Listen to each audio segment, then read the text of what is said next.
Start.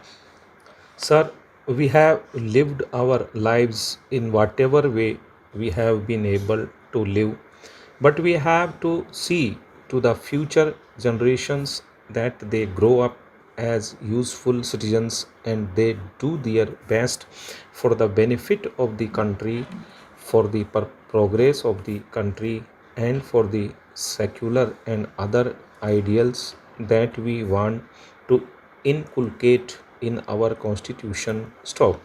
There are children who have no food, they do not have enough food, they do not have enough clothes, they do not have enough education. Stop. The directive principle of our constitution has directed us that the education of our children should be free and compulsory up to the age of 14. Stop. Now it has been reduced to 11 years. Stop. I would like to know in how many states this is happening. Stop. Even in the most advanced states at the primary school stage, only 78% of the people of school going age have been covered. Stop. The children are not able to go to school. Stop. In my own state, the state government has made it compulsory and free, but the rural children are not able to take advantage of it for two reasons. First, they have to earn their living, and secondly, perhaps they are not especially conscious of going to school. So motivation is required in this, and as my previous speaker has said, the problem would have been much less in all directions if we had paid more attention to our population control program some years back. Stop. Therefore the program has now to be stepped up. Stop. It has to be taken to the villages. Stop. It has to be taken to the areas which are overpopulated, and it has to be taken to the population that is not healthy, that is not able to look after itself, leave alone looking after their children. Stop. Therefore, the program of population control is very important, and it should be taken to the villages, to the rural people by all means that is available to us. Stop. Para. Then I come to adult education. Stop. Our illiteracy rate is very high. Stop. Even in smaller countries like Cuba and Iran, though Iran is not so small country, they have been able to make their people literate up to 78% of their population. Stop. We should take lessons from them.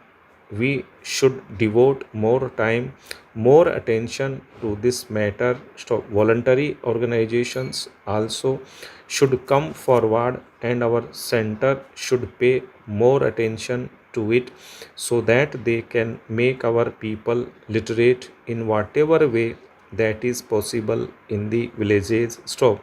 It is the village population that is important because we are in a democratic country, and our democracy cannot go on working if the people who are participating in it are not literate, not educated, not conscious of their rights and privileges, and at the same time their duties to themselves and to the community and to the country. Stop. Therefore, I emphasize that the center should pay more attention to education. Stop. Para. You should not allow anybody to be a director of any education department either here or in the states unless he holds three doctorates. Stop. That is the kind of thing, but even officers begin to tell lies. Stop. I will not tolerate even a single person telling lies, and even the directors tell lies. Stop. They see the school and tell lies. Stop. Not only that, their lower officers also tell lies. Stop. That is the type of things that we have. Stop. There is a notorious director of general education in my state who is teaching lies to officers, who says that a school which is running for 15 years is not paying. Stop. I am saying this on the floor of the house. Stop. Then there are any number of such people. Stop. If they are well educated, they will not stoop to low levels. Stop. Supposing one holds 3 or 4 degrees, he will not stoop to low levels because he can go anywhere. Stop. Every university wants to start colleges in every place. Stop. I say for university education up to graduation, let people open any number of colleges, but after graduation, for postgraduate studies and research, there should be only one in every state, or two, or at the most three. Stop.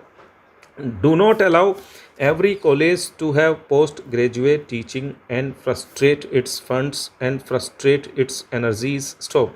I would request the Honorable Minister of Education to kindly see that he appoints a committee of members of Parliament to go into the working of elementary education, high school education, college education, university education, technical education, and adult education in institutions run by government as well as private institutions. Stop. You should not curb the selfless service of private schools and colleges that are rendering great service in this country and saving a lot of money for the government. Stop. Era. Another point want to say is that I have been working for a central government for the south. Stop. Central universities are there only in the north. Stop. For the last 4 years, I have been asking for a central university. Stop. In fact, the then Minister Dr. V.K.R.V. Rao promised to give one. Stop.